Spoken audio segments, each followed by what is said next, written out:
সালামু আলাইকুম। সবার কাছে প্রথমে দোয়া চাচ্ছি আল্লাহ যেন ইরানকে হেফাজত করে, আল্লাহ যেন ইরানকে রক্ষা করে। কারণ বাস্তবতা হচ্ছে এটাই যে ট্রাম্পের জাস্ট একটা ইচ্ছা ইরানকে লণ্ডভণ্ড করে দিতে যথেষ্ট। আর কোনোভাবেই মার্কিন যুক্তরাষ্ট্রের বিরুদ্ধে সরাসরি আসলে ইরান জয়লাভ করতে পারবে না। এখানে ভিন্নভাবে হয়তো যুদ্ধগুলো হবে, আর সেই যুদ্ধে আরব দেশগুলো জড়িয়ে পড়বে। ধরেন ইরান যদি পাল্টা আঘাতটা কাতার, সৌদি অথবা আরব রাষ্ট্রগুলোতে, যেখানে মার্কিন যুক্তরাষ্ট্রের সামরিক নৌবাহিনীর যে ঘাঁটিগুলো আছে, তো সেই রাষ্ট্রগুলোতে আঘাত হলে তারাও হয়তো পাল্টা একটা রিয়াকশন ফাইনালি দিয়েই বসতে পারে। অস্বাভাবিক কিছু না, তাই না? এখন কেন আসলে আমি হঠাৎ করে এই কথা বলছি? আজ রাতেই বড় কোনো কিছু ঘটতে পারে। স্পষ্ট একটা লক্ষণ হচ্ছে মার্কিন হামলার আশঙ্কায় ইরান তাদের আকাশপথ বন্ধ করে দিয়েছে। অর্থাৎ ট্রাম্প মুখে মুখে যাই বলুক, ওই যে আপনার মাস্টারমাইন্ড যেটা ছিল সুলতান কি জানি, তো তাকে আসলে বালিশ ছাড়া শোয়াই দেওয়া ইস্যুতে ট্রাম্প কিন্তু পাল্টা বক্তব্য দিছে যে এটার প্রতিশোধ নেওয়া হবে। দর্শক, মার্কিন হামলার আশঙ্কায় আপনার আকাশপথ বন্ধ করে দিয়েছে ইরান। অন্যদিকে আপনার বিভিন্ন ঘাঁটি থেকে আংশিক সেনা সরিয়ে নিয়েছে যুক্তরাষ্ট্র। পেন্টাগন ইরানের সেনা ঘাঁটি সহ বিভিন্ন লক্ষ্যবস্তুর তালিকা ট্রাম্পের কাছে জমা দিয়ে দিয়েছে বলে দাবি করেছে বিভিন্ন গণমাধ্যমের সূত্রগুলো বলছে যে কোনো সময় যে কোনো কিছু ঘটতে পারে।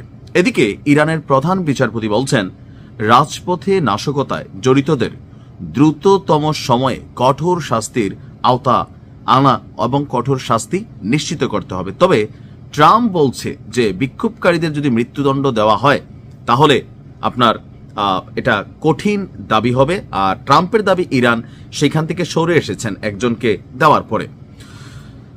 এই মুহূর্তে আমেরিকার যদি অবস্থানটা বলি, আর পেন্টাগন ইতিমধ্যেই দেশটির পারমাণবিক কেন্দ্র, ক্ষেপণাস্ত্র ঘাঁটি সহ একাধিক লক্ষ্যবস্তু টার্গেটে নিয়েছে। আর বড় ধরনের যুদ্ধের আশঙ্কায় মধ্যপ্রাচ্যেও আপনার কিছুটা উত্তেজনা ছড়িয়ে পড়েছে।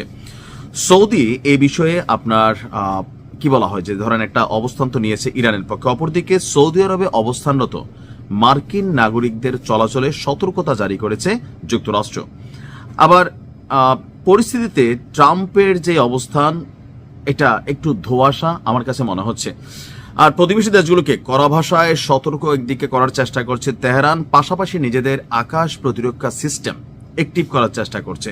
তবে আমার মনে হয় যে আমেরিকা যদি তাদের স্টিলথ যে ফাইটার জেট আছে বা বোমারো B-2 যে বিমান আছে, এগুলো দিয়ে যদি হামলা চালায়, আর চালাবে এগুলাই। আপনি দেখেন ভেনেজুয়েলাতে 150-র উপরে যুদ্ধ বিমান এখানে কানেক্ট হয়েছিল। 150, ছোট্ট একটা অপারেশন, 1.5-2 ঘন্টার একটা অপারেশন, সেখানে প্রতিশোধমূলক বিষয়টা ছিল না, তারপর 150 যুদ্ধ বিমান গেছে। আর এখানে আসলে কি ঘটতে পারে একটু আইডিয়া তো আপনাদের হয়ে যাচ্ছে। তো যুদ্ধ পরিস্থিতি এড়াতে আপনার কূটনীতিক পর্যায়ে যে যোগাযোগ ছিল সেটাও এক ধরনের বিচ্ছিন্ন। তো ইতিমধ্যেই ইরানের যে রাজকীয় বাহিনী আছে তারাও প্রস্তুত আপনার পাল্টা অভিযান চালানোর জন্য। বাট আমি যতটুকু ধরেন তথ্যপাত্র ঘাটাঘাটি বিশ্লেষণ থেকে এতটুকু বুঝতে পারছি, ইরানের জন্য একটা কালো রাত আজকে হতে যাচ্ছে, আবার নাও হতে পারে। তবে ইরানের আকাশপথ বন্ধ করে দেওয়া আর কাতার সহ সৌদি সহ বিভিন্ন জায়গায় এই মুহূর্তে আপনার যে অবস্থানটা মার্কিন সেনাবাহিনীগুলোর, সেটা কিন্তু আপনি নিশ্চিতভাবে বলতে পারেন না যে আজকে কোনো কিছু হবে না। তবে আল্লাহর কাছে দোয়া করি, আল্লাহ চাইলে সবই সম্ভব। আল্লাহ যেন এই যাত্রায় ইরানকে বাঁচাই দেয়। আমিন। ভালো থাকুন।